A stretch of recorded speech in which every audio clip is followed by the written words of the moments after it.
So good people, not so good people. You decide where you fit on that. We're back. It's another week. Eagles Elite Podcast. Y'all know we in the off season. We in that little funny time. The draft is coming, right? And we're gonna start talking about that for you next week. But before we do that, we gotta make sure we give you that info. Trades, free agency signings, all that good stuff, how the depth chart's looking right now. Now, that could change today to Friday, but how it's looking right now. All that good juicy details. Keep you informed on what's going on with our Philadelphia Eagles throughout the offseason. And when we do it, we're gonna do it elitely because it's Eagles Elite. So before we go any further, there's a couple of people y'all need to see real quick. We're gonna flip it up this time. What up, Diva? What's good? What's going on? Back for another week with more news.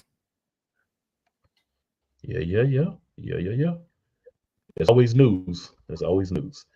And back after a 1 week hiatus. Wyatt, what up? Sure. Not too much, man. What's going on, Bird Nation? Ready again to talk about all the news. I mean, we got a big off season so far, and it's just starting. Very true, very true, very true. So good people, because we're gonna keep things moving in a smooth direction. Before we go any further, let's get hyped.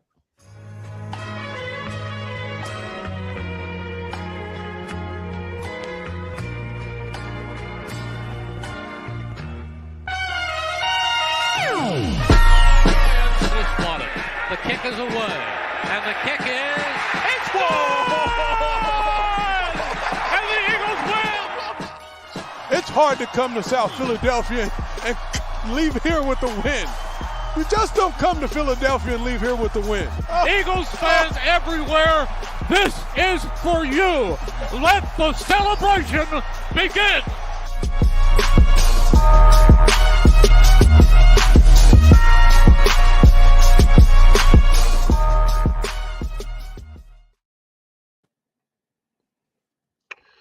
I can't speak for nobody else, but it always gets the adrenaline pumping, the blood flowing, the juices rolling, all that good stuff for your boy. All right, so y'all know what it is. More guys signed big week, but we gotta do a little refresh, right? Because now why? So we got to make sure that any other thoughts, because sometimes when you're talking, you don't get everything out you want to get out, but this the opportunity to kind of say it all, talk about it. So we're gonna start with quote unquote what most people are considering the biggest signing free agency, Saquon Barkley. So Wyatt, talk to us. Your thoughts on Saquon? Yeah, I mean, leading up to the signing and everything before the tampering period opened up, on that previous show, I was kind of against signing Saquon. I wanted Swift back, but of course, Swift was one of the first backs that was signed, went to Chicago. But after signing Saquon, Eagles Twitter really turned me around on the idea of bringing Saquon into Philly and seeing what he can do, especially behind a dominant O-line, even without Kelsey. I still feel like we're going to be dominant, just having Jeff Stoutland there, bringing new guys in. I mean, Saquon, I feel like it's limitless on what he can do behind this O-line and behind of what kind of scheme Kellen Moore can bring, depending on if he's able to bring his full scheme. Who knows how much Sirianni's going to have, his hands in everything. But I think it's a fantastic signing. I think, what did it come to? Like 12 mil a year? It's a little bit more than how he normally pays for running backs. You know how we don't pay running backs out here. But I think it'll be a great signing. A lot of people are kind of comparing it to the McCaffrey trade to San Fran and kind of rejuvenating his career and everything. I think that can easily go down the same way. It's just a matter of, can he stay healthy? Just like the same question with McCaffrey when he went to San Fran. So Diva, you've had a week to marinate on it. Any other thoughts, or are you good with what you already said? It's still weird to see Saquon as the Eagle. I still got to see, though. I mean, my boy really technically ain't been healthy since college. So we still got to see. I'm still just waiting out to see if he really going to remain healthy this season or next season. We got him for 3 years. So it's just still a wait and see for me. Yeah, you gotta put it on the wait and see. If you don't want to put it on the wait and see, I don't even understand what you're doing because it's weird. I guess I'm getting a little bit more acclimated to him actually wearing Eagle stuff, which is kind of weird. You know what I'm saying? It's so weird seeing like the photos of him with his jersey and everything. Yeah, It's odd.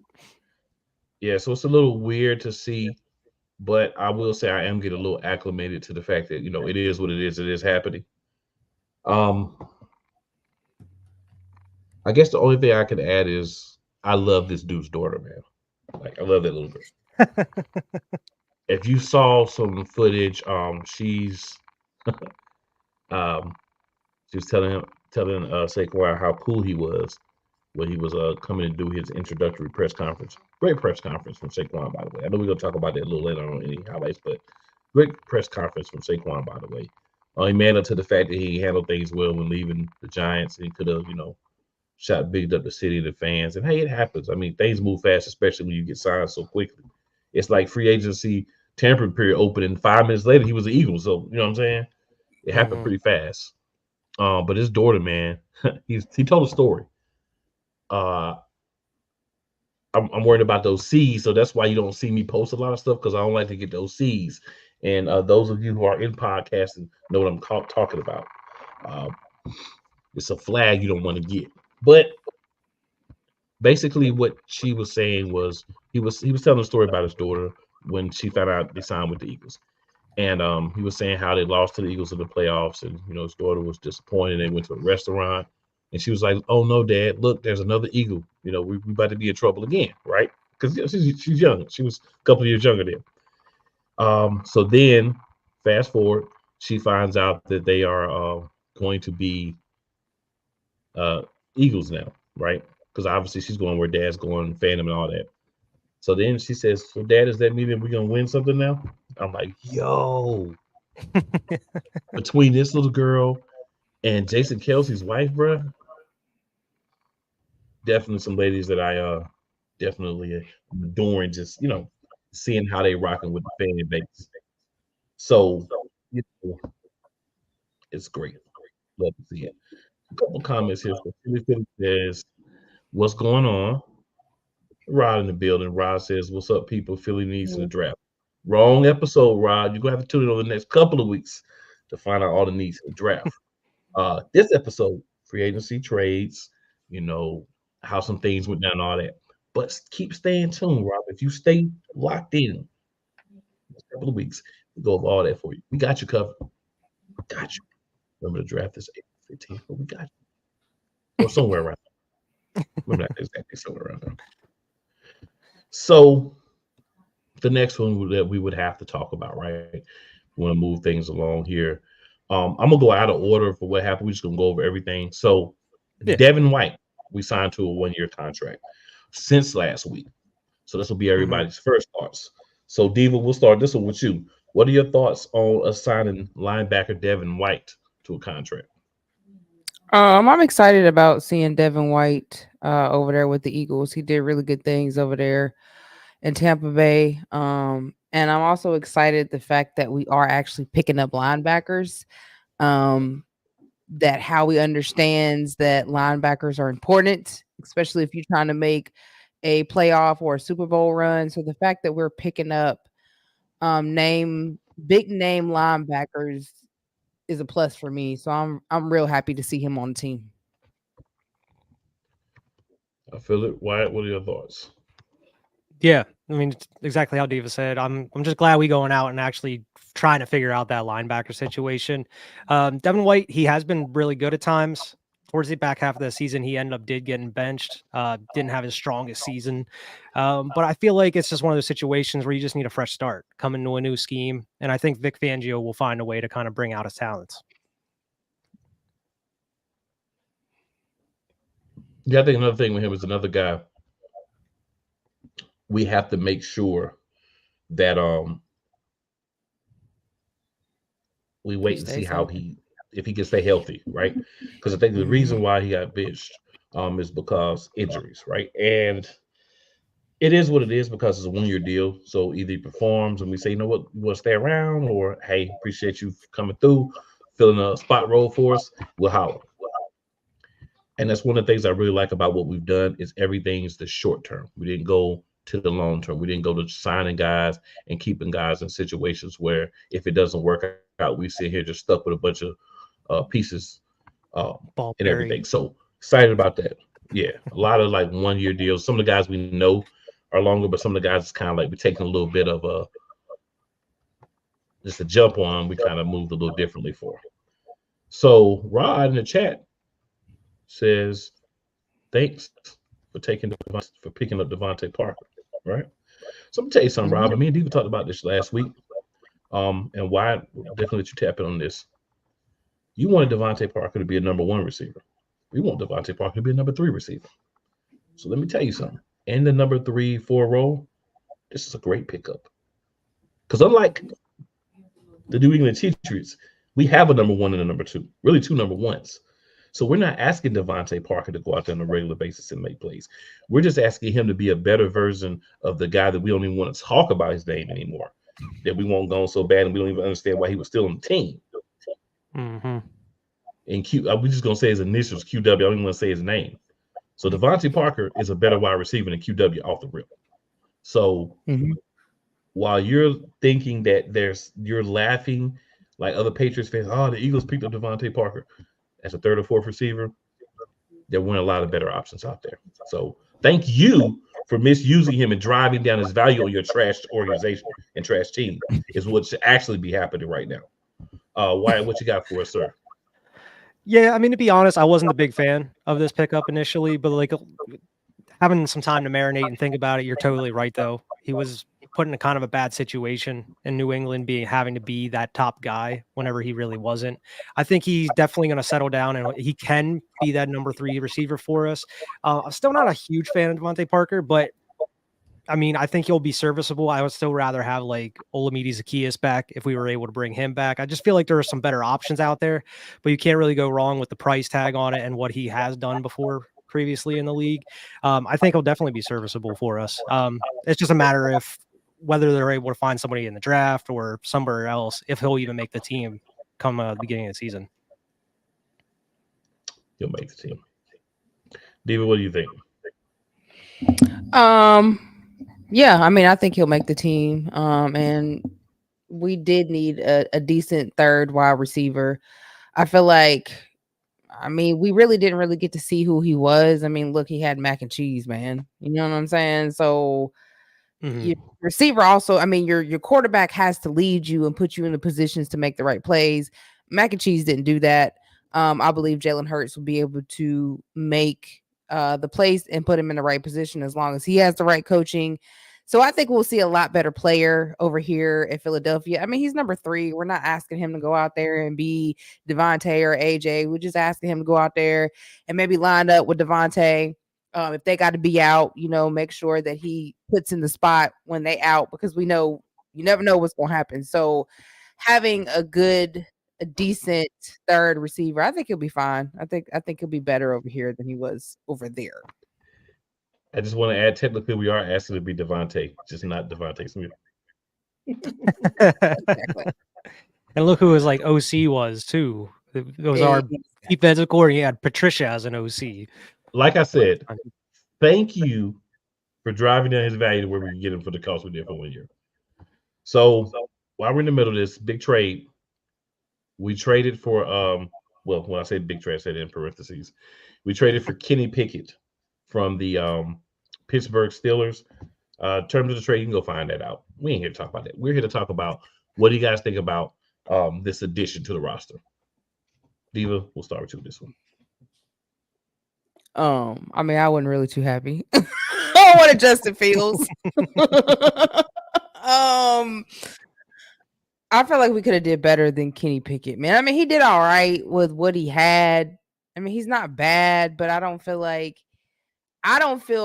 like we can depend on him if Jalen Hurts was to get hurt in, let's say, playoff time, and we need somebody to carry us through the playoffs, possibly to the Super Bowl. I don't feel confident in that. I would have rather had Justin Fields. Like, yeah. So I don't know. I don't know about that move. What do you think, man? Yeah, I was the same boat with Diva. I thought it was just out of left field. I don't think anybody was really expecting us to go out and get Kenny Pickett. I would have definitely been down for Justin Fields, but then like learning that I think next year's like the next off season, we would have owed him like 25 mil for like that 4th or 5th year or whatever it was. Yep. And there was no way Definitely we were drops paying him. that for there was no way we were paying that for a backup QB. I mean, Pickett, he's okay. He has some mobility. He has a winning record. He has some starting experience. He was just held back by a terrible offensive coordinator, Matt Canada over there. He had some weapons. I don't think they were nearly as good as what our weapons are as of right now. So if say he did have to come in for Jalen, I don't think it's nearly as bad as like a Marcus Mariota situation or even like Minshew, who was playing for us. I feel like he would be a little bit serviceable. It's very strange and it's odd because they were talking up the other dude that we had, McKee, like all last year and such, and how he was doing well. So it's weird that they went out of their way to go get somebody else and kind of keep him at that 3rd spot. Maybe they just wanted somebody with more, actual starting experience in the NFL, and it was coming cheap. It was just a simple pick swap, from what I understand. And you know how he loves his QBs. And another thing about it is I don't feel like there's going to be a need for a controversy. Like, say, if Fields came in and like Hurts didn't do well, everybody's going to be like, "Oh, we need Justin Fields starting like ASAP or something." It's like I don't think we have that with Kenny Pickett. Nobody's going to be screaming for Pickett to be starting. I'm gonna hit y'all from a different angle. I agree with what y'all say, but I'm gonna hit y'all from a different angle. We know that somebody's gonna lose their quarterback, and we know that they're gonna need somebody to play quarterback when it happens. So they bring Kenny Pickett in and make him look good in small sample size of him playing, where you say, you know what, we'll give y'all a 5th or 4th, for Kenny Pickett. We'll swap Playing him a out long of town. game. So I think it's honestly that when I saw it, I was like, this is not a guy for us to keep. This is a guy for us to hold on to, make look good with what we got, and flip him for more picks. I mean, that's honestly what I feel about the situation. If Hurts does have to miss games and he's still on the team, I mean, he would be fine as a backup. But that's it, right? He's not a guy like Diva was saying. He's not going to threaten our starter or anything of that nature. So, Rod Uncensored, with more blasphemous foolishness, gets up here and has the nerve to say, 2 picks for Devontae Smith. Let's make it happen. So, sorry, man, can't do it. This is what we have for you, Rob. You know your damn role and shut your damn mouth. That's what we have for you, Rob. So that's our only response. But you can stay in the chat while you know your role. Shut your mouth. All right. So next, keep watching. Yeah. Next we have linebacker Zach Bond, and we'll go ahead and we'll throw in linebacker Oren Burks too. 2 more linebackers that we brought in. Oren Burks was brought in recently. Bond was brought in last week. So Wyatt, your thoughts first, sir. Yeah, from what I understand, the other player was his name Bond. Isn't he he's a pretty good special teamers from what I understand. So I can definitely see them using him there. And I mean, it's just great to have, depth at the linebacker position in general. We're not used to that. We're used to just very mediocre linebacker play, or just, Howie going out and grabbing someone off the free agent wire or something. I don't know. It seems like they're actually making plans to go out and fix this defense. It's not like they're sitting on their hands waiting at the last minute or anything. I like who they're going out and acquiring. Obviously, I don't know too much about these players. I know the other dude comes from the San Francisco 49ers, which they have a nice defense. They have for years. So hopefully, he learned something from there and he's able to bring it to Philly here. Your thoughts, Diva? I don't know too much about neither one of them. But I just hope that they can, help the team out. And I think that they will probably be better under the Vic Fangio defense prior to the 2 defenses that they were, because I can't remember who the Saints coordinator was, but I don't think he was too good. And then we know San Francisco went through 2 different defensive coordinators within the span of 2 years, which Steve Wilkes wasn't a bad defensive coordinator. But I'm happy to see Burks. And I hope that he can really bring the fire. Especially I don't know if they're going to use him as a backup or, be able to rotate them out, which I hope that that's the reason why they're bringing in linebacker depth is to rotate people out and not have certain players playing a whole 2 or 3 quarters. But I'm glad to see that we have depth now at that position because that's extremely important. So I like both of these pickups. I had a chance to do a little bit of research on these two gentlemen this week, and what I will tell you is, they, how sometimes you're on a team where there's just so many quality players that you don't have a chance, and that was definitely the situation for Burks. Burks is a solid guy. Burks will bring some consistency. Burks will bring some of that San Francisco fire. Bond is a guy who, talked about last week, versatility. Will be great in rotation. If you need to start him, you can. If you need him in a rotation, you can. And the biggest thing for the Eagles last year was there was not depth. We put ourselves in a position where the guy gets hurt, we got to shuffle the whole freaking defense because we want to keep 4 tight ends and crap like that. But I'm not doing this to myself this week. But we just got to be better at that. We got to be better than that. My only issue is we're getting enough depth now, but what are we going to do with draft picks? Because we needed to draft guys for the long term. So we'll see how they manage this whole process between bringing in veteran guys that can do more than one thing, like Bond and Burks.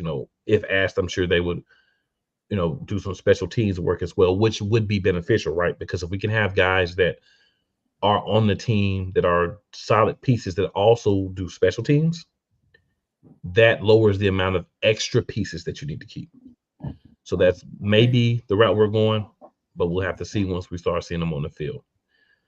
So we did add an edge in Bryce Huff, and then we did also add a defensive tackle in PJ Mustipher. What I'll say about Mustipher, I like the depth that he'll bring to us. We definitely need guys that can go out and get it done at defensive tackle, defensive end, especially in this 3-4 that it seems everything's pointing toward we're going to be running. We know what Huff is. Huff is a guy that's going to get after the ball. You can line him up an edge as a linebacker. You can line him up on a 3-front line because he's got the body to handle it, right?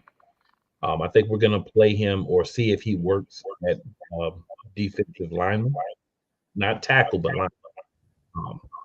So we'll see how it works out. We'll see where they end up playing him. But I'm excited about those pickups because the defensive line definitely needs help.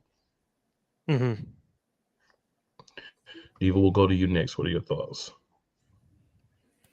I'm just excited to see that we did pick up another edge because I don't know what we're going to do with Hassan Reddick. Personally, I don't want to see him go, but I don't know. So we definitely needed to pick up another edge just in case that happens. And again, we're adding depth, something we didn't have on the defense last year, and that hurt us really bad. Because Davis and them actually had nobody to come in for them, so they had to play the whole game and wondering why they was burnt out by mid-season, because they had no depth. So adding depth on each end of the layers of the defense is extremely important. So I'm just glad to see that we continue to add depth on that end of the ball. Absolutely. And shout out to everybody that's watching right now. If you are watching on Twitter, formerly X, we definitely appreciate it. Even if you're going to watch us on Twitter X, all the watches we love. But if you would slide on over to at Eagles Elite Podcast on YouTube and hit that like and that sub button, that would be amazing, as well as that share for us. That would be a wonderful thing that we would forever appreciate you for. Just want to throw that out there. If you watch it on any of the other platforms, Wyatt, your thoughts, man? Yeah, I really like the Bryce Huff signing. He was what he was able to do last year just on limited snaps. He wasn't even like a full-time starter. Was awesome, and I think, like you just said, going to Philly and having that rotational piece or wherever you put him on the line, it's gonna work wonders, whether he's starting or not. You're gonna have to figure out something either in the draft or throughout free agency as well, because losing Fletcher Cox, Brandon Graham, he's playing one last year, but he also is another year older. They're gonna have to figure something out, going forward as far as more depth or who's going to be the full-time starters on that line, and also what's going to happen with Reddick. I don't want to see Reddick gone either, but I think it's an amazing pickup though. I think he has a lot of potential. And I mean, he was showing that on a Jets team that he wasn't getting a ton of snaps through. Mm-hmm. It wasn't a good team, especially with Aaron Rodgers being hurt. Very true. All right. So that leaves us with 2 additions to speak of, right? So,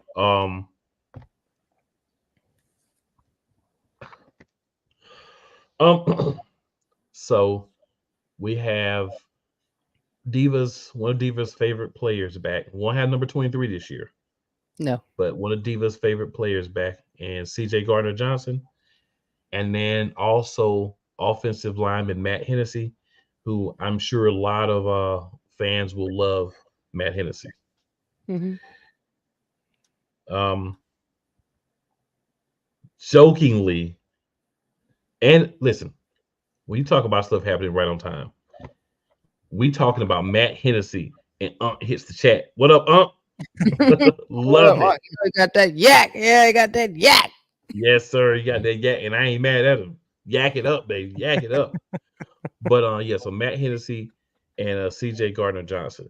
So Diva, I know CJ's your guy, so we gotta let you go first. I know you talked about it a little last week, but just if you want to add anything else on those 2 specific individuals. Definitely back. CJ's back. I know we're gonna talk about the press conferences, but my boy really said he matured. He put his emotions to the side, and he was upset, that he couldn't, they couldn't come to a deal for him to be here last year. And, he's just ready to be about the team and not about him. We definitely missed that energy. I think we definitely need CJ's energy on the defense to really get us moving. I think he could possibly be a captain or help move the defense like he did when he was here year before last. But I'm definitely glad that he's back. Didn't want him to leave from jump, but this is a business, man. So you got to do what you got to do for your fam. But I'm just glad he's back. And Matt Hennessy, I'm actually glad for that pickup because Matt Hennessy is a beast. I don't know if y'all seen Matt Hennessy when he played with Steelers, but the boy is a beast. So I'm definitely glad that we got that pickup on the offense because we're gonna need all the help we can get with Kelsey being gone. Kelsey's gonna be a big hit. But I expect Landon Dickerson he's not gonna take the spot right now, but I expect him to be, pretty good. But still, adding Matt Hennessy to the offensive line is a big pickup. So I'm really happy about that. What? Go ahead. Yeah, Matt Hennessy is a great pickup. As Diva said, what he was doing in Pittsburgh, especially with losing a couple backups on our O-line over the past couple weeks as well. We definitely need that depth. And CJ GJ, I'm super happy to have him back. I know we talked a lot of crap on him after he left. Same with him doing the Eagles fans. You know how it is. So, I mean, on behalf of the show, we apologize, CJ GJ. We were out here mad talking ish on you during that time period. But bygones be bygones. I'm just glad to hear that he wanted to stay here, the whole time. Unfortunately, that wasn't able to happen. I'm glad we were able to bring him back just a year later. It wasn't any longer, and we locked him down for like 3 years. I saw on the deal. So I just like Diva said, I think he's going to bring a lot of energy to the defense. I think he's going to be a leader on a team that's losing leaders this whole season, and a team that drastically needs leaders going next season based off of what happened at the end of this season. So I think it's an amazing pickup. I think it's going to bring a lot of fire to this defense. Well, CJ, I just want to be the first to say I don't share their opinion. I don't apologize for what I said. Okay. You said what you said. I said what I said. Welcome back, though. But I don't apologize. Welcome back, though. I just want to be clear. You know what I'm saying? Welcome back, though. Yeah, welcome back. Well, we said he was emotional. He was emotional. We were too. You know what I'm saying? I'm not gonna apologize. Like they being nice to you, and that's I ain't mad at them. I'm just saying, I ain't apologizing. That's real. And I got to put Unc timing up here. So Unc says, right, I don't care how drunk I am or how high I get. You can give 100 first round picks, and you still ain't gonna get Devontae Smith, but you can always dream. Love it, Unc. That's right. Love it, Unc. You can go and trade for him on Madden. And You know what I'm saying? I Yeah. address this by just telling him to know his role and shut his mouth. But I like that as well. Unc. Love the Eagles fire. Love it. All right. So yeah, that's gonna be the end of our, discussion on what's happening with guys that we have as additions to the team for right Well, we now. did add somebody else. We just added a CB. Yeah, today. We did. We could talk about him if y'all want, but I haven't done any research on it because we just added him today. Okay, real talk. We just All I added him a know couple is hours what's on ago. the tweet. That's all I know. So that's why I was just gonna say that for next week and be like, hey, we got some more ads. You know what I mean? Just know we got some more CB depth. We got another cornerback. I mean, it's Tyler Hall, 25 years old. He's most known. He plays in the slot. So yeah, he was slot depth. Yeah. So with Avante gone, maybe you can bring him in here. Maybe he starts. Who knows? We'll talk about the depth chart. We'll talk about that. But ladies and gentlemen, and why this will be your first time, but it is time for our first commercial break, and then we'll be back. This is Brett, and you're watching Shady Sports Network. Tune in, hit that like button. You might wonder, what do these guys do? Player signing announcements. I never in a million years thought you would actually come on to break this news. So without further ado, go ahead and tell everybody what happened today. Yeah, man. I just had to work out with the Cincinnati Bengals. Signing me right out.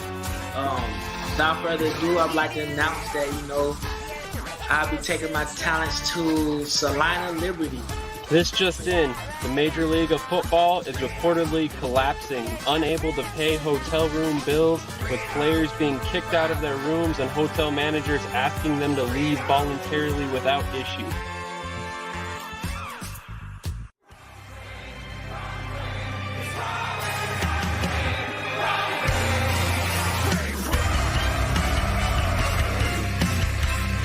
Oh, yes.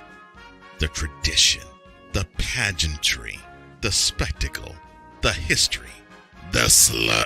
Wait. I gotta rep my brother's stuff right.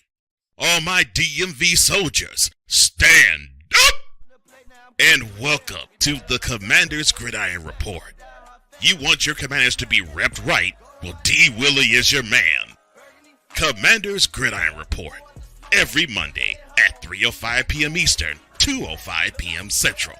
Exclusively on the Sertoba Media YouTube channel. Music by J. Cool. Join Ryan McCarthy. I became a Jets fan because Kermit the Frog was my favorite Muppet because he was green, and the Jets wore green. That's how I became a Jets fan. And Dustin Henry. ESPN is cashing all in on let's pay a few personalities and we'll just kind of fill in the gaps. As they walk you through all of the world of sports from their perspective. The Albany Empire, it's a literal circus. No credentials required. Where, Ryan, say the tag. Where you don't need a press pass to talk sports. Every Monday at 8 p.m. Eastern, 7 p.m. Central. On YouTube and where you can find all podcasts.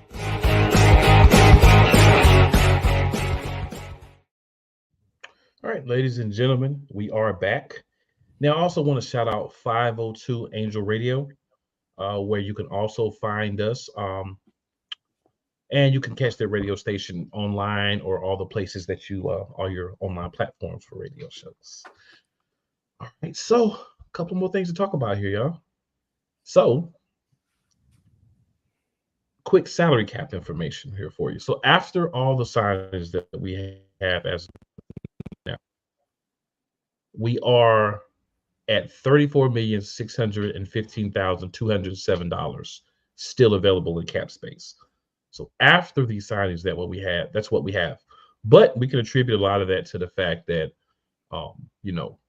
unfortunately, Jason Kelsey retired, right? Unfortunately, Fletcher Cox retired, so we get those cap hits back, and then some other moves that were made, by the team. So definitely some people that we lost, but that's kind of how this thing goes. Like if you're gonna obtain a bunch of people, there's gonna be some people that you're gonna lose. So that will be a conversation for next week. We'll talk about some of the people that we lost in free agency as well. But yeah, so nice cap number. So how you guys feeling with knowing what we have as far as cap space still available? I mean, it looks pretty good right now. We just still don't know what we're gonna do with Hassan Reddick. And we're gonna have to do something with this tight end spot because we didn't got rid of all the tight ends besides Dallas Goedert. So I'm hoping that that's a draft pick or something. 'Cause we definitely got to back up Dallas Goedert. We know he's always hurt, so we definitely got to get some more tight ends. But I mean, it's looking all right now. About you, Mike? Yeah, I mean, the more cap space, the better, especially, with Howie Roseman as the GM. He's always wheeling and dealing. I think it gives him a lot of flexibility going through the draft because, he likes to make a couple moves leading up to the draft or on draft night. And then, of course, going throughout training camp in the season. It just gives him a lot to work with. We also have to, like Diva said, worry about what's going on with Hassan Reddick. Are we trading him? Are we keeping him? And then apparently we're still looking at safeties. Justin Simmons is still on the radar, apparently, as of today. So, I mean, there's some big fish out there how he's trying to catch. So who knows what's going to happen here? And I'm glad we have the money to do so. All right. So the next question, of course, what do you guys think we need to add in the draft? So Wyatt, we'll go to you with this one first. We'll get into the next couple of weeks specific players. Of course, we'll do like cornerbacks, wide receivers, running backs. We'll do linemen, defense, offense. We'll do, I think we need to still add something for safety, linebacker. We'll go through all that. But specific positions that you think we need to add in the draft, we'll just go that way for now. Okay. Yeah, I mean, I would go in defensive line, like defensive tackle. How he's always trying to fill up that defensive line, especially losing Fletcher Cox and having some older guys there. Got to have some depth there. I still think they're going to go out and try to maybe get some linebacker or cornerback help as well. I think those are positions of need as well. Pretty much everything we need is on the defensive side. I think most importantly is on the defensive line and possibly the cornerback situation. Diva, what about you? We need to figure out this tight end position. That's what I'm worried about now. Definitely need to finish getting the some backups and depths for defense. I think we also probably need to get some depth on the O-line because we did have some injuries on our O-line this year, kind of set us back because we didn't have depth on that end. But really right now looking at this tight end position because it is looking mighty thin. Mighty thin. And we definitely have to have somebody to back up Dallas Goedert because he's kind of like Avonte Maddox. He's always hurt sometime, some point in the season. So we definitely need another tight end that can produce like Goddard, if not better, just to make sure we got backup on that end because you can never have too many tight ends either. Mm-hmm. You don't want Albert O coming out there. No. So two positions that we need to draft. We need to draft a running back. We need to draft a wide receiver. That too. I agree Running with back, some of we the got ones that Kenny you guys Gainwell. Yeah. We need to draft a running back. And we need to draft a wide receiver. We also we got a lot of these guys that we're bringing in at the linebacker position on 1-year deals. So I would like to invest an early pick, first 3 rounds somewhere, in a linebacker that can develop. Doesn't necessarily have to be a linebacker. Doesn't have to be a round 1 linebacker, but a guy that can develop behind some of these other guys, make the roster at least, and get in the rotation, kind of learn things, get an idea, learn from some veteran guys, and have a role for us as we get later in the season. So I definitely think those are 3 things that I would definitely say we need to have in the draft. I agree with you guys too, but those were just some things that I wanted to make sure I focused on that I think we need for the draft. Do you think the organization has much faith in Nakobe Dean? I don't know. Just like all the pickups and everything, and especially if we hit in the draft. I don't know. I feel like they're unsure about. Well, we gotta understand this. We're going from a 4-3 to a 3-4, so we automatically needed 3 more linebackers, irregardless of if we kept everybody we had. We needed more linebackers because now we will employ more linebackers. Mm-hmm. We had 2 quality linebackers, real true linebackers under contract, right? Because Josh Sweat's not really a linebacker. Hassan Reddick's not really a linebacker. Yeah. So the only ones we really had were Nakobe Dean and pull up. I had a depth chart. I was looking at that earlier. Yeah, so the only real I know linebacker we had was Nakobe Dean. Really, honestly, was Nakobe Dean. Was the only true like starting caliber linebacker that we had. The other guys that we have that are technically playing linebacker now because of the switch, we got Brandon Graham, but we know him and Reddick, if they play, they're going to be and Ben Van Summeren. Yeah. Who wasn't Van bad. Summeren's He was like just young. He's on third string now, right? Yeah. I mean, so he may make the team. He may not. But what we did was we brought in a lot of guys that can play inside linebacker, because here's what we did not have. We did not have anybody on the roster really who could be a right inside linebacker and anybody who could be a backup for Nakobe Dean and left inside linebacker. We now have those players. The 3 guys that we signed all play inside linebacker. So that's very important. Morrow and Cunningham. That's very important. So to me, it's not if the organization has lost faith in Dean, as much as we needed guys to play that can play those inside positions. Because if you're going to play 3-4, you have 2 inside linebackers. We really only had 1 true starting caliber inside linebacker, and that was Nakobe Dean. So we had to go out last year and grab whoever we could when he got hurt. Now we have depth. So now if he has some kind of fluke injury and he can't play, he misses some games or whatever, we now have guys who can play the position that are already in place. We didn't have that last year. All right. So while we're talking about that, we can move on to a little talk here about the depth chart. So for the depth chart, let's start with the offense. So what we show now, and again, just so people aren't walking around saying y'all are crazy, if you go to ourlast.com and then click on the Philadelphia Eagles and go to the depth chart, you'll see the same information that we're looking at. So we're not making this up. We're not fantasizing about what we want. We're actually getting this from our lads. Mm-hmm. And they updated as of now. Yeah. So as of now, what our lads has is our starting offense. Again, this is not me. This is our lads. It has Devontae Parker as our left wide receiver, A.J. Brown as the right wide receiver, and Devontae Smith as the slot wide receiver.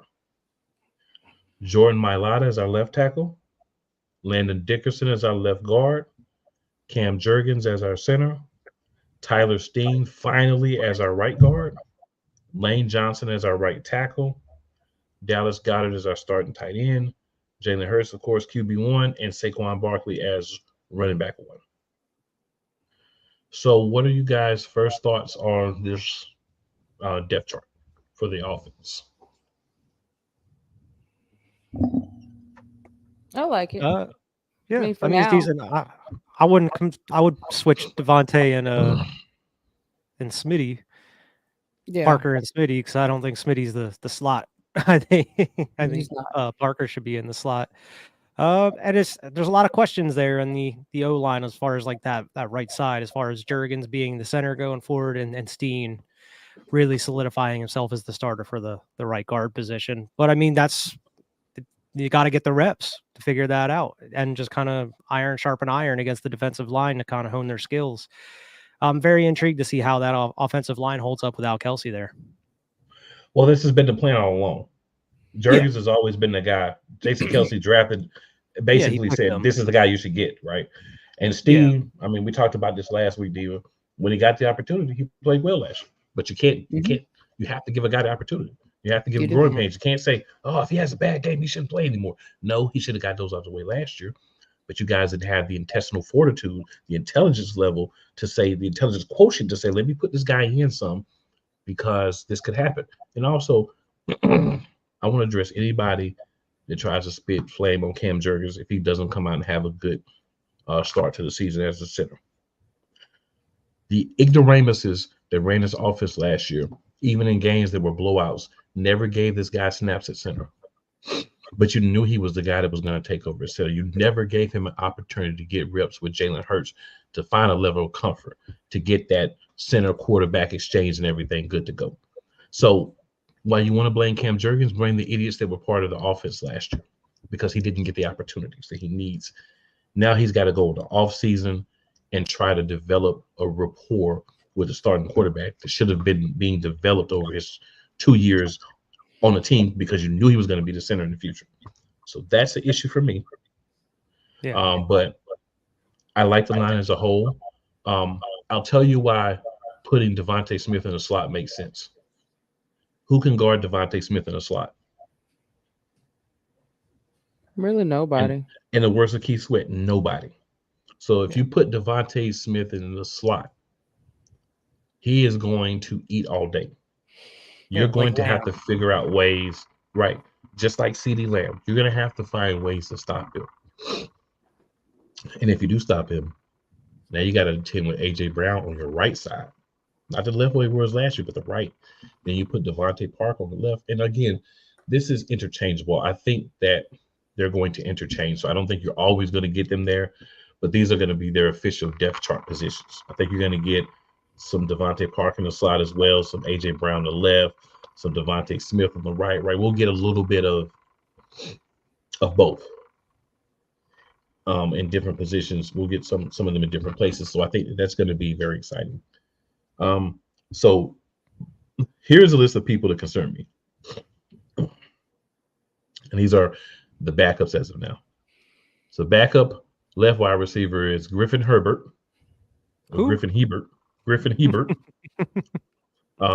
Joseph Nagata at right wide receiver. Britton Covey at slot. At left tackle, Fred Johnson. At left guard, Matt Hennessy.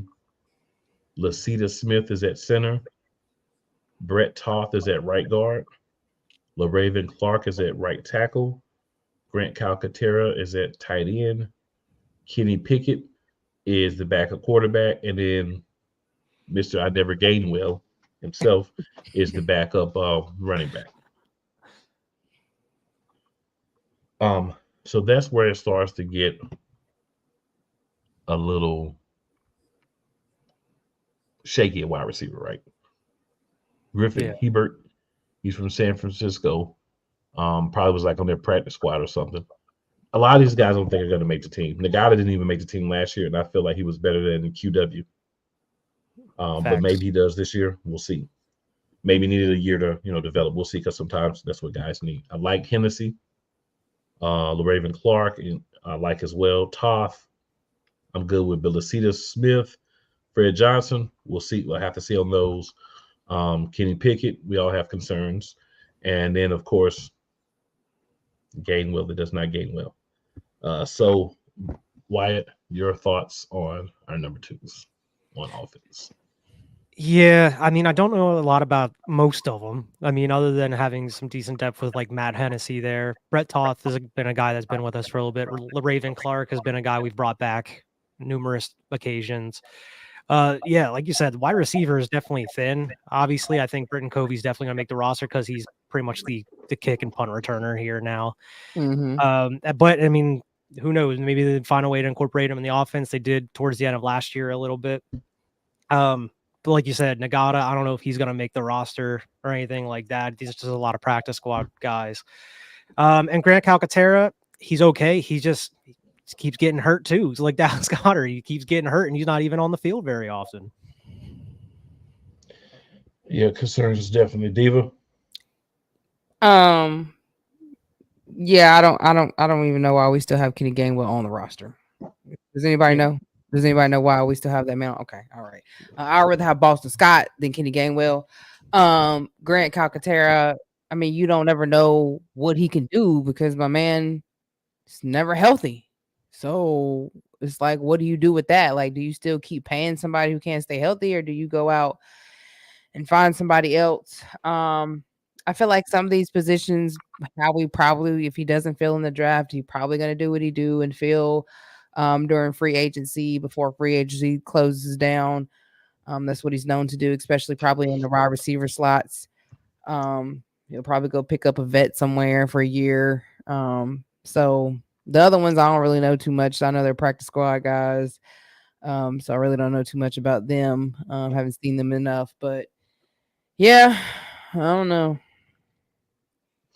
All right. So, ladies and gentlemen, we are going to take our other commercial break here, and then we'll come back and talk about depth chart on offense.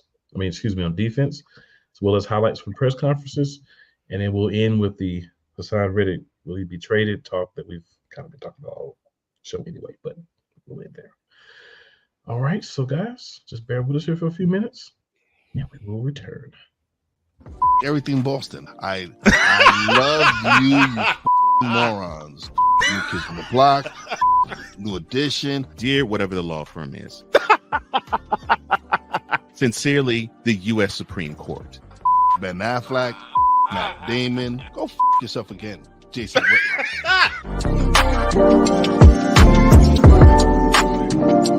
Join the transporter to Hades. Your butt and gut becomes one.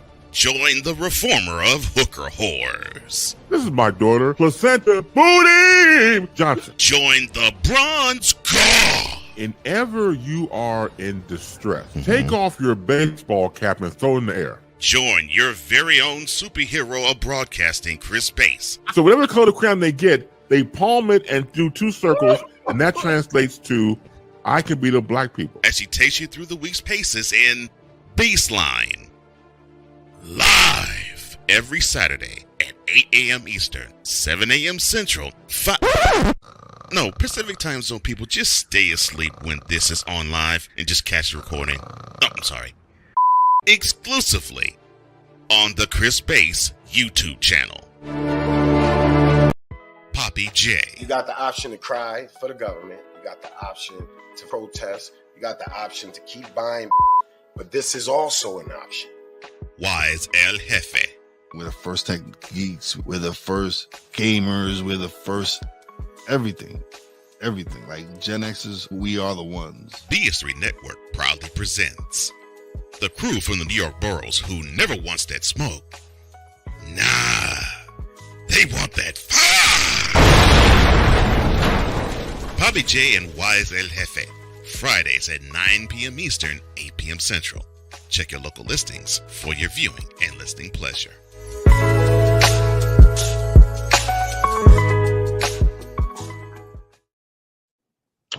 All right, and good people, we've returned. All right, so in regards to the defense, go over those starters here. We're a little deep in the defense because, you know, defense is very important because we always have a lot of injuries on defense every year. But the starters on defense right now, at defensive end, we have Milton Williams. At nose tackle, Jordan Davis. At defensive tackle, Jalen Carter. At left outside linebacker, Hassan Reddick. At left inside linebacker, Nakobe Dean. At right inside linebacker, Devin White. Right outside linebacker, Josh Sweat. Inside linebacker, Devin White. Left cornerback, of course, Big Play Slay. At strong safety, Sidney Brown. Free safety, Reed Blankenship. Right corner, James Bradbury. And at nose, nickelback. CJGJ is the starter at nickelback on this depth chart. So, Diva, your thoughts on the depth chart of the starters? I like the depth chart besides Bradbury. Why is he still here? I'm just saying, as long as you got somebody, if you're gonna keep that man, because I understand the dead cap space is tremendous with him. I understand that. So if you're gonna keep that man, just make sure that you have enough depth that you can rotate that man out, because he can no longer play full 3 and 4 quarters. He just can't do it. He just can't Can't. So I don't want to see him out there the whole game. Please make sure you have depth behind Bald Berry because my man is going to be burnt, if not all season long. So other than that, I'm all right. So if we trade in with a post June 1st designation for Bradbury, because I know you were going to bring up Bradbury because we know how you feel about, as you call him, Ballberry. It changes a lot as far as, cap situation and everything.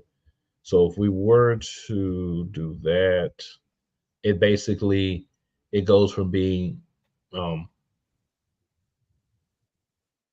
this thing froze on me. I can't see the exact number, but basically it goes from being a very high number to a lower number to actually the way it was is a little bit of a few $1 million in savings for trading him with a post June designation. And the reason that you do things like that is you have some guys that they're on a team, it is what it is, that's fine, but if you are able to trade them, it lessens the blow a lot because the new team is going to be taking a large chunk of that salary. So if we're going to move him, that would be my first instinct as to what we should do. Now, if we cut him after June 1st with a post June 1st designation, there's only $6 million in dead cap space versus 10. Still a lot to me. I mean, I'm not an NFL owner. I'm just a regular guy, but it's a lot to me. But yeah, trading, that makes things like, basically, if we trade him, it's the cap dead money would be $1,567,000, and the cap savings would be $2,738,000. Because the cap number traded would only be about 4.3 million. Because obviously, again, the new team would be picking up a large majority of his salary if we were to, roll it that way. So yeah, that's very interesting. Wyatt, your thoughts? Yeah, I mean, I think the starter search situation looking pretty good. It's going to be interesting to see what Milton Williams does with the opportunity to be that starter. He has gotten better pretty much each season that he's been with us. So it's going to be nice to see him there. It's going to be interesting to see Jalen Carter too. I mean, he was a beast in his rookie year with a full off season under his belt here. It's going to be, let's see what kind of shape he's in, see if he's able to make that full 17 game stretch without, dipping off a little bit. But yeah, I mean, the only other thing is James Ballberry, as we call him on the show. The fall off from one year to the next was tremendous. Like, it was incredible how you can be a top 10 corner in the league and then a bottom 10 corner in the league the very next year. I'm not sure if it was just a defensive line in that Super Bowl season covering up for the mistakes because of how aggressive they were and how fast they were able to get to the quarterback. And then just terrible situation last year. Maybe, just maybe with a new, a whole new defensive line, whole new coordinator, maybe they can bring him back a little bit. I'm not saying he's going to be like a top 10 corner or anything, but if they do keep him, maybe this is a year that he's able to kind of find his confidence again. Who knows? That's hopeful thinking. I'm hoping he's not around though to even find out. I don't think he can rekindle. I agree with Diva on Bradbury. I think you got to have enough talent so that he's not required or asked to play the amount of games that he was, with the amount of snaps that he was last year. I think as he gets older, not that he can't play, but if you leave him out there for as long as we did last year, every play, him and Darius Slade. Yeah. You want to get him some plays off, right? And if you're scared about the guys behind him, then you should have did a better job of drafting and developing. That's on the team. That's not on, those two guys. Then when you get cornerbacks that's been around to get a little bit long in the teeth, you either throw them out there, let them play every snap, and you start to see them wear down, or you say, you know what we're going to do instead is something that's crazy, but a little smarter. We're going to essentially take those guys and we're going to prolong by giving them less snaps and start to build up the young guys on the team, so that when that inevitable day comes that they're no longer with the team, if a Bradbury is probably going to be after this coming season, there's someone else ready to step in. That's the biggest criticism from last year. A lot of guys that were here did not get the opportunities, and we're going to talk about some of those here in a moment. So as the backups, and I don't have a problem with the starters. I don't like only thing I'll say is I feel like Josh Sweat, Bryce Huff, right now they're listed as right outside linebackers. I would rather have them playing a hybrid where they're being on that line as well and playing some of that D tackle or defensive end, being worked into those, because defensive end is what Brandon Graham was playing last year. So I don't like some of the alignments as they have things right now with some of the players, but I think that'll work itself out as they get deeper into the off season, gets close to training camp and things like that after the draft, that they're able to kind of make some decisions. Now the backups for the defense, we have Moro Jomo as the second string defensive end, PJ Mustipher as the backup nose tackle. Jalen Carter was there, so adding PJ allowed Jalen Carter to move to the starting lineup as the defensive tackle, because now you have a guy that you feel is going to make the squad, that's big enough, and another big boy that can play nose tackle. And then that leaves Marlon Tupeludo as the backup defensive tackle now. He was a starter again before PJ was signed. Brandon Graham as the backup left outside linebacker. Zach Bowen as the left inside linebacker. Oren Burks as the right inside linebacker. So those are three linebackers right there that we signed. And then Bryce Huff is showing as the backup right outside linebacker, and we know that that's not going to stay because you didn't pay the guy the kind of money to be backup. Interesting enough, as you notice there, we didn't hear the name Nolan Smith. Nolan Smith is the third string right outside linebacker right now, which I think is preposterous, asinine, foolish, ridiculous, whatever other words you want to add to that pool. But it shows a high level of tomfoolery that the depth chart shows him there. As the backup cornerbacks, we have Keely Ringo as the left backup cornerback, Mekhi Gardner as the backup strong safety, Tristan McCollum as the backup free safety, Eli Ricks as the backup right cornerback, and then Tyler Hall, our new signing, as the backup nickelback. And then for the right corner, we have Josh Joby as the third. For the nickelback, we have Mario Goodrich as the fourth as the third, and then for left cornerback, we have Zach McPherson as the third. And then Ben Van Summeren is a third string right inside linebacker. We were talking about him earlier. So you guys' thoughts on the second team? It seems like we're missing a CB too. Didn't we have the Isaiah Rodgers? Maybe they don't have him because he's not technically active as of yet. Yeah, he's not active, so he can't be on the depth chart. Yeah, got you. He's not even activated yet. His year's not as far as up defensive yet. line. I think we have some decent depth so far. I mean, Moro Ojomo, he actually had some pretty big plays last year whenever he was given the opportunity. Or Marlon Tuipulotu, he's actually had some decent plays last year as well.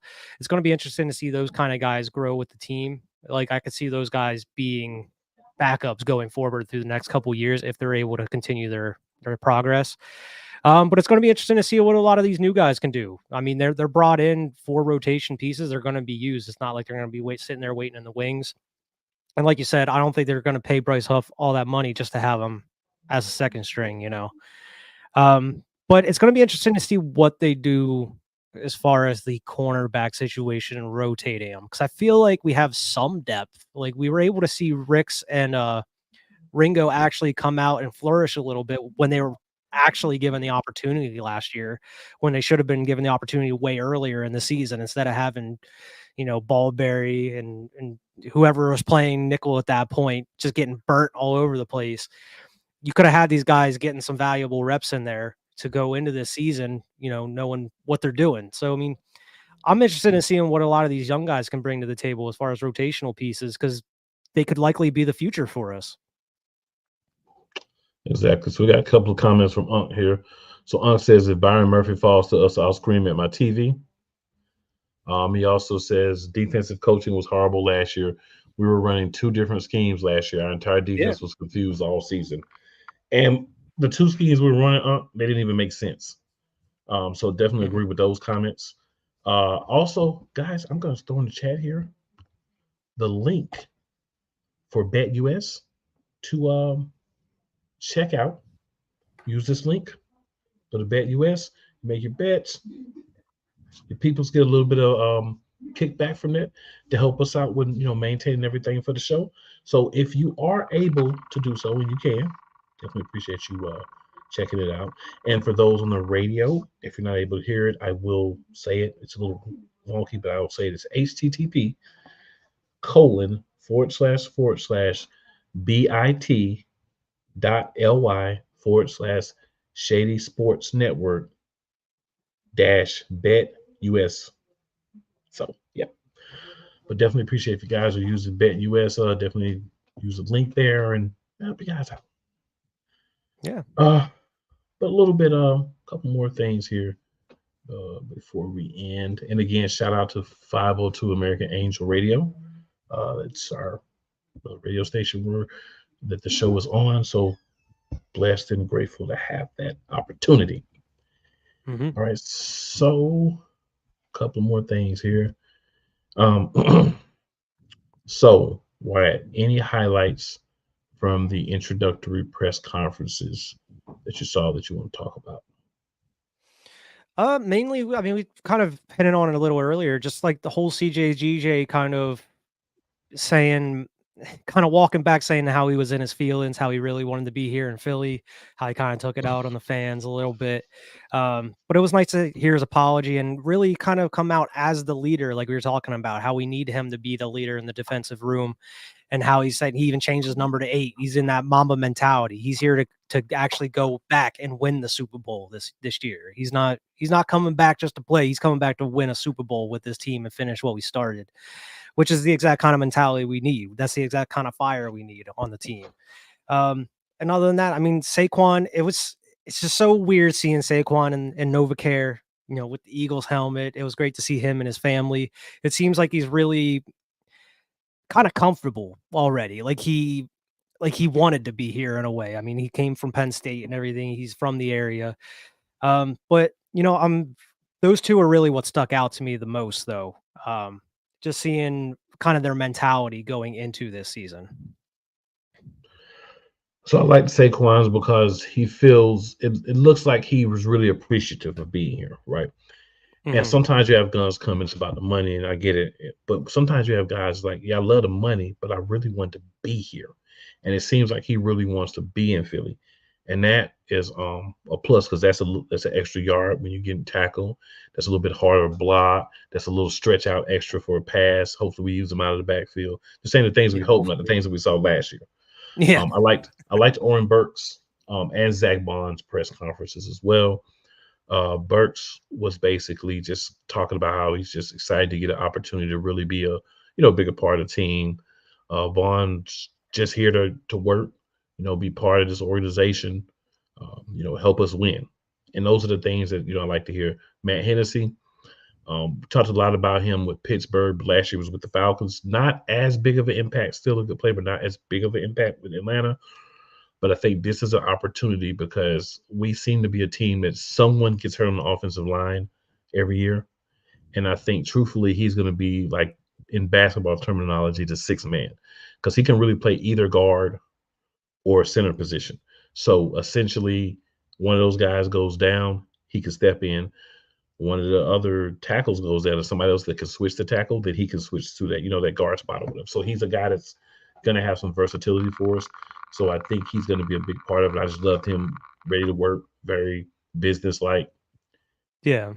Devin White seemed very grateful for the opportunity as well, because he was saying he kind of had to find himself again and kind of get into that mode. But he did say he's 100% healthy and he's ready to go. But he was really kind of struggling there for a bit, and he's kind of really grateful for the opportunity to come here and get an opportunity with the ops. Because I mean, we've been meeting them Buccaneers for a minute here the past couple of years. Well, I'll say one thing about Devin White. Everybody's healthy in the off season. We need you to be healthy during the season, Mr. True. White. Facts. Now, Kenny Pickett was an interesting one. Yeah. This is a guy who basically they brought in a new quarterback. 3.5 hours later, he was a Eagle. And apparently him and Justin Fields were able to dictate where they went. So this is not we're just going to throw you in where. This is Kenny Pickett saying, all right, I want out of here. Here's my list of teams. They go talk to that list of teams and try to get the best deal they could. And that was from, the Eagles. I like that he basically said at his press conference, of course, there's no quarterback, competition here. Jalen Hurts is the guy. I'm his backup. I wanted to be here. I wanted an opportunity to start over. Want an opportunity to show what I could do. And if you can't do it with the receivers that we have, with the line that we have, then yeah, it's going to be hard to do it anywhere. But I like that Pickett kind of wants to be here. But I'll tell you right now, Kenny, just rent you a home, bro, because you might not make it through the season as an Eagle. Yeah, I mean, it was cool to see because I knew he grew up around the area. Mm-hmm. He's been an Eagles fan his whole life. He said he was going to games when he's like 5 years old, the link and everything. With his dad and granddad and uncle. Yeah. Exactly. So kind of having that history with the team and it being your favorite team, like say if he is given the opportunity, he has to go out there. You kind of feel like he's going to give it, 110%, every single time he hits the field, especially for it's a team that he grown up loving and everything like that. The only question mark was like when they asked him about like how he handled the situation in Pittsburgh, he's like, yeah, I think I handled it fine. I think I did what I was supposed to do. And it's like, I don't know, like with all the rumors and speculation about what happened towards the end of the season last year was like, it was a big question mark about maybe you benched this dude. You benched this dude like 3 times last year, right? I'm sorry. Yeah. There's one thing about players, especially a quarterback. If you're going to bench him, just bench him. You can't bench a guy and go back to him, bench a guy and go back to him. You benched this dude like 3 times last year, right? So you basically told him, you're not our guy. We don't believe in you. Off season comes, you tell him that you're our guy. We're going to stick with you, whatever. Then you go sign Russell Wilson. Then Russell Wilson calls him with all that positivity. And everybody don't want to hear that, man. I honestly believe the straw was that it was Russell Wilson. And he called him like, oh, yeah, with all those positive quotes and stuff. He's going to say, anybody got time for that, man. You come here trying to take my job. Man. This guy's better than me right now. Like if you want to keep him, that's fine. But get out of my face, man. I don't want no parts of this. Get me up out of here. And I think it was a good move for him because you have to be a place where they believe in you, right? And Philly will give him the opportunity to be the backup, learn and develop under, Jalen Hurts. And then if something happens, Hurts can't play a game or the season comes, if he's still here and we're kind of locked in wherever we're going to be, he can get some reps, right? Hopefully get some blowout games. He gets a chance to show what he can do. So I think it's a great place to repair your reputation, repair how people feel about you, because he doesn't have a very good reputation because of stories and all that. But he comes here, there's no problems. Exactly. He does what he's supposed to do. He's rehabilitating himself. So I think it's a smart move from that perspective for him as well. And Huff was basically like, I'm just happy to be here. Like a lot of these guys are just like, I'm happy to be here.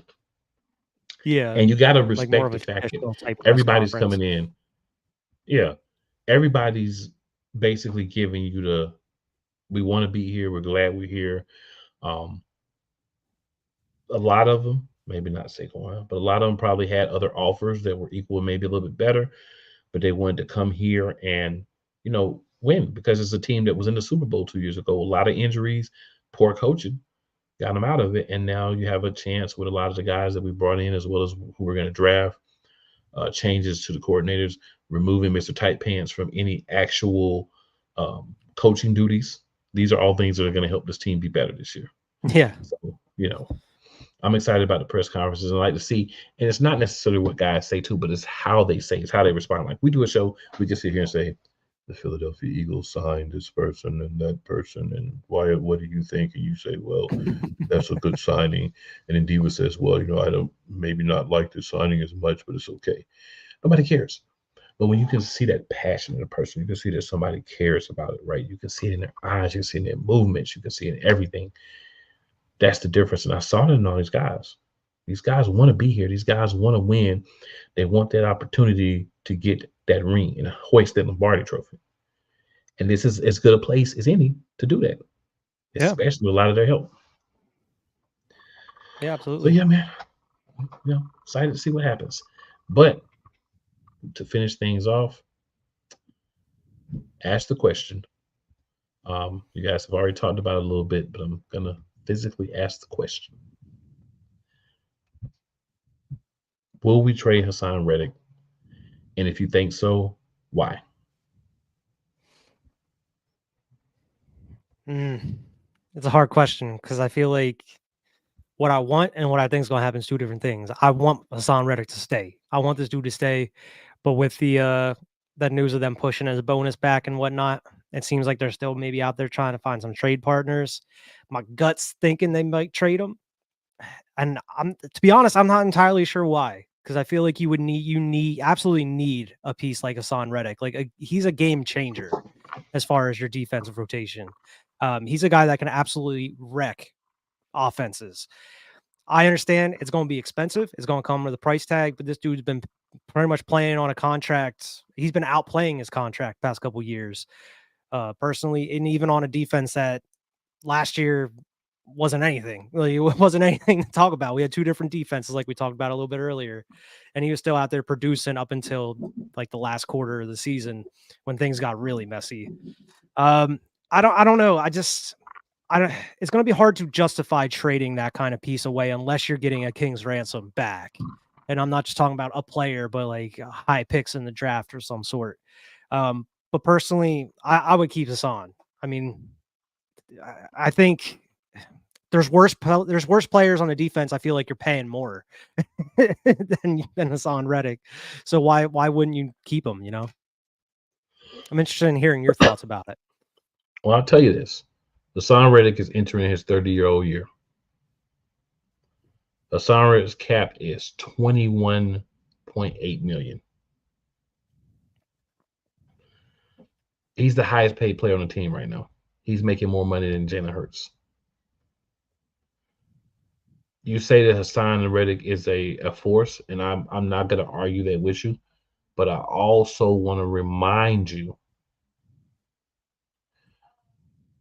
this was in a 4-3, and Hassan Reddick, when they tried to drop him back in coverage last year, every Eagles fan that I know was like, why are you putting him back in coverage? That ain't what he does. Do you want to pay $21.8 million after base salary, signing bonuses, roster bonus, workout bonuses, and all that to a guy who is a one-dimensional player? I mean, he is great at what he does. Great.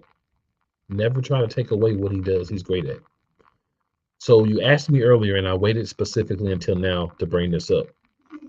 What up, DV? Love to have your thoughts in the chat too, DV. And we got to get you back on the show too, bro. I need to holler at you.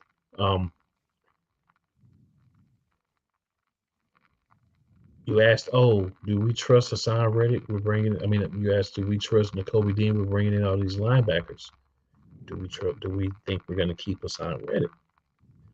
I think Hassan Reddick deserves to be paid, whether it's by Philadelphia or somebody else. I think he deserves his money.